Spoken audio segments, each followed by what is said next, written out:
മുതലാളി എന്താണ് പിന്നെ പരുത്തിക്കാടിന്റെ ഒരു അടിമയെ പോലെ ഞങ്ങൾ മറുപടി ഷാഫി മറുപടി തന്നെയാണ് ഷാഫി മറുപടി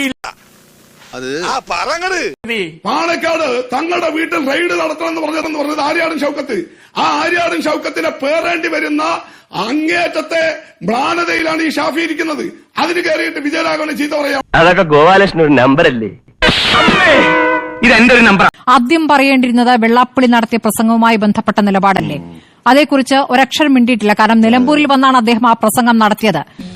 എന്ത് പറ്റിയടാ? ഞങ്ങളുടെ നേതാവിനെ അപമാനിച്ചിട്ട് തോന്നിയ അവസ്ഥ പറയുന്നു. ഞങ്ങളുടെ നേതാവിനെ അപമാനിക്കാനുള്ള വേദിയാണോ റിപ്പോർട്ടർ ചാനല്? അതിന് കൈയടിക്കാനാണോ സ്മൃതി പിന്നെ പരുത്തിക്കാട് വന്നിരിക്കുന്നത്?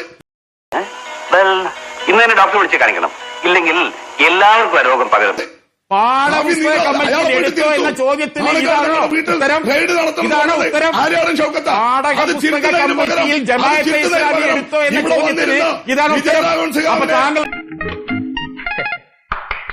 വിദഗ്ധമായി ഈ ദൌത്യം നിർവഹിച്ച നീ യഥാർത്ഥത്തിൽ സമർത്ഥനാണ്.